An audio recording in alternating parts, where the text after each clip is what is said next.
श्री स्वामी समर्थ. तुम्हा सर्वांचं आपल्या यूट्यूब चॅनलवरती मी अगदी मनापासून स्वागत करते. तुमच्या मनातील सर्व चांगल्या इच्छा स्वामी महाराज पूर्ण करोत हीच स्वामींच्या चरणी प्रार्थना करते आणि आजच्या व्हिडिओला सुरुवात करते. बघा, आजच्या व्हिडिओमध्ये मी तुम्हाला सांगणार आहे ते म्हणजे त्रिपुरारी पौर्णिमेच्या दिवशी आपण जी 750 वातींची त्रिपुर वात लावतो, तर ही वात आपल्याला कशी लावायची आहे. त्याप्रमाणेच आपल्याला शिवमंदिरामध्ये सुद्धा या दिवशी एक दिवा लावायचा आहे.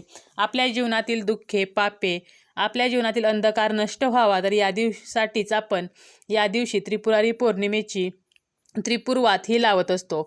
ज्याप्रमाणे आपण दिवाळी साजरी करतो त्याप्रमाणेच त्रिपुरारी पौर्णिमा ही साजरी केली जाते. या दिवशी दीपोत्सव केला जातो आणि या दिवशी शक्य असेल तर आपण ब्रह्ममुहूर्तावर उठायचं आहे, अभ्यंग स्नान करायचं आहे. आंघोळीच्या पाण्यामध्ये 4 थेंब गंगाजल टाकावे, चिमूटभर हळद टाकावी आणि या पाण्याने आपल्याला आंघोळ करायची आहे.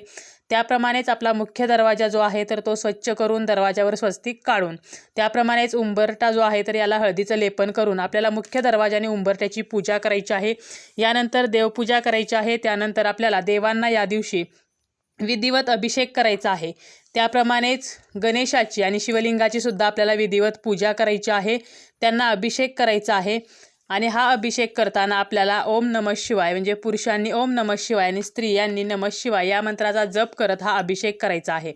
आता तुम्ही ही पूजा तुमच्या देवघरात करा किंवा सेपरेट एका पाटावरती किंवा चौरंगावरती सुद्धा तुम्ही ही पूजा मांडू शकता. एक चौरंग घ्या, त्यावरती आपल्याला शिवांना प्रिय असलेले शुभ्र वस्त्र अंतरायचे आहे. त्यावर सर्वप्रथम दिवा प्रज्वलित करायचा आहे. यानंतर गणपतीची मूर्ती तामणात ठेवून स्वच्छ पाण्याने गणपतीला अभिषेक करा. त्यानंतर पंचामृताने पुन्हा स्वच्छ पाण्याने अभिषेक करून मूर्ती कोरड्या कपड्याने आपल्याला पुसून घ्यायची आहे आणि त्या पाटावरती किंवा चौरंगावरती ठेवून तिला हळदी कुंकू, अक्षता, फूल अर्पण करायचं आहे, दुर्वा अर्पण करायचे आहेत. आणि याप्रमाणेच आपल्याला शिवलिंगाला सुद्धा अभिषेक करायचा आहे आणि शिवलिंगाला सुद्धा आपल्याला भस्म, पांढरी फुले, बेलपत्र अर्पण करायचं आहे. त्रिपुरारी पौर्णिमा हा एक असा दिवस आहे की या दिवशी आपण शिवलिंगावरती तुळस ही अर्पण करू शकतो. या दिवशी शिवांना तुळस आणि विष्णूंना बेलपत्र तर हे सुद्धा अर्पण केले जाते. फक्त या एकाच दिवशी आपण विष्णूंना बेलपत्र अर्पण करू शकतो आणि शिवांना तुळस अर्पण करू शकतो. त्याप्रमाणेच शिवलिंगाला आपल्याला तुळस सुद्धा अर्पण करायची आहे आणि अशा प्रकारे आपल्याला विधिवत पूजा ही करायची आहे. आणि या दिवशी संध्याकाळी म्हणजे त्रिपुरारी पौर्णिमा 26 नोव्हेंबरला आहे, तर या दिवशी संध्याकाळी आपल्याला त्रिपुरवात लावायची आहे. ही वात आपण मंदिरात लावू शकतो, घरामध्ये सुद्धा लावू शकतो. त्रिपुरवात म्हणजे काय तर 750 वाती ह्या एकत्र करून ही त्रिपुरवात जी आहे तर ती तयार केली जाते आणि 3.5 वेड्यांची एक वात असते. तर अशा प्रकारे आपल्याला 750 वाती ह्या एकत्र घेऊन या वाती आपल्याला जाळायच्या असतात. सध्या मार्केटमध्ये त्रिपुरवात ही अगदी सहज उपलब्ध होते. घरातील नकारात्मक, घरातील बाधा ही निघून जाण्यासाठी आपल्याला त्रिपुरवात ही जाळायची आहे. या दिवशी मंदिरामध्ये घाटावर दिवे लावले जातात. यामध्ये 11, 21, 51, 101, 108 तर असे दिवे लावण्याला अतिशय महत्त्व आहे. याच दिवशी देवांना त्रास देणाऱ्या त्रिपुरासूर राक्षसाचा अंत हा भगवान शिवांनी केला आणि याचे प्रतीक म्हणून हा दिवस साजरा केला जातो. ज्याप्रमाणे त्रिपुरासूर म्हणजे वाईटाचा अंत झाला, त्याप्रमाणेच आपल्या जीवनातील अडचणी, वाईट गोष्टी, आपली पापे नष्ट करण्यासाठी ही त्रिपुरवात जाळली जाते. भगवान महादेवांचा विजय सोहळा म्हणूनही हा दिवस जो आहे तर तो ओळखला जातो.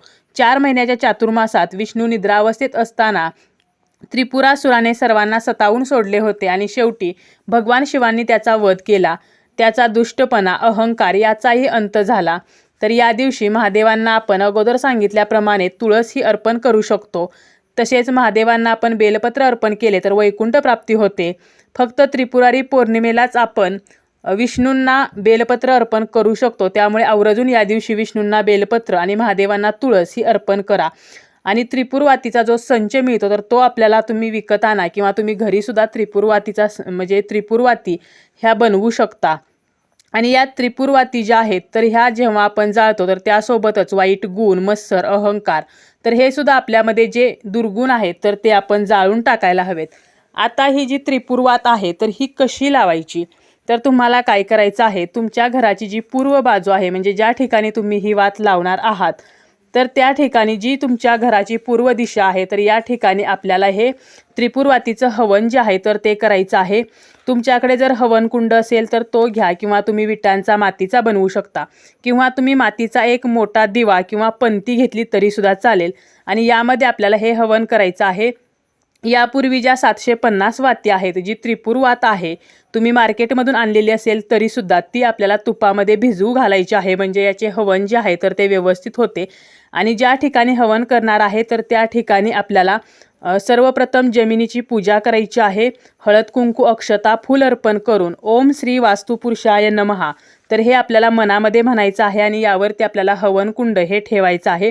किंवा तुम्ही मातीची पंती जर मोठी असेल तर ती घ्या आणि ती ठेवायची आहे. तिलासुद्धा आपल्याला सर्व बाजूनी हळदी कुंकू लावायचं आहे. हळदी कुंकू अक्षता फूल अर्पण करायचं आहे. आणि यानंतर या तुपामध्ये भिजवलेल्या 750 वाती या हवन कुंडामध्ये म्हणजे या मातीच्या पंतीमध्ये ठेवायच्या आहेत.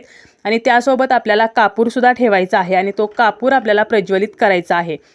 अशा प्रकारे ह्या ज्या त्रिपुर वाती आहेत तर या त्रिपुर वाती प्रज्वलित होतील. आणि हे हवन सुरू असताना आपण काय करायचं आहे तर एक एक चमचा आपल्याला शुद्ध गाईचं देशी तूप जे आहे तर हे सुद्धा यामध्ये या तुपाची आहुती द्यायची आहे.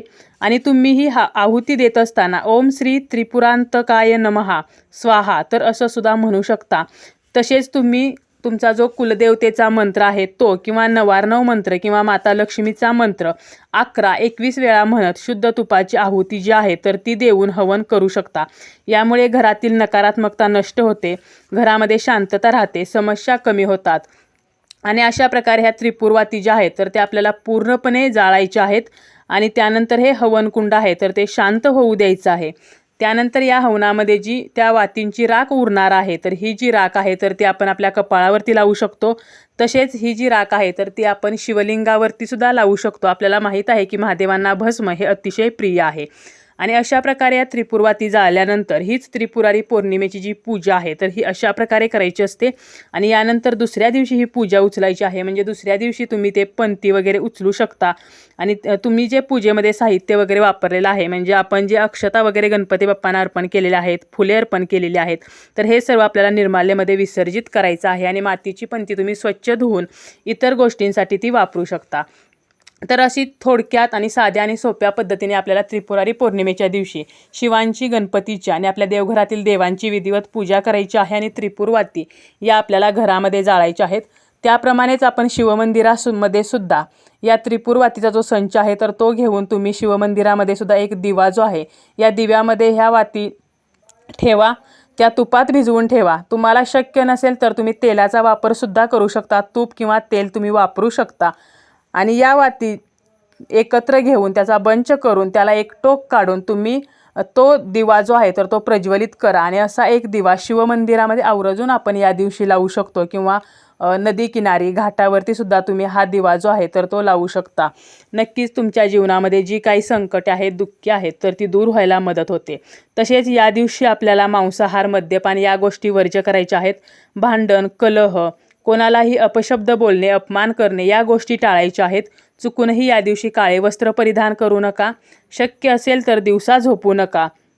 तसेच या दिवशी तुम्हाला पंती जेव्हा तुम्ही ठेवणार आहात किंवा दिवा जेव्हा तुम्ही ठेवणार आहात त्यामध्ये तुम्ही त्रिपुरवात जी आहे तर ती प्रज्वलित करणार आहात तर त्याखाली तुम्हाला थोडेसे तांदूळ किंवा फुलांच्या पाकळ्या ह्या आवर्जून ठेवायच्या आहेत.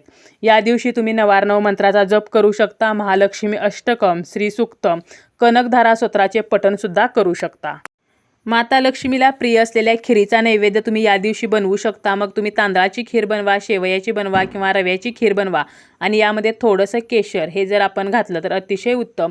आणि हा नैवेद्य आपण माता लक्ष्मीला दाखवायचा आहे. त्यामुळे आपल्याला माता लक्ष्मीचे सुद्धा आशीर्वाद मिळतील.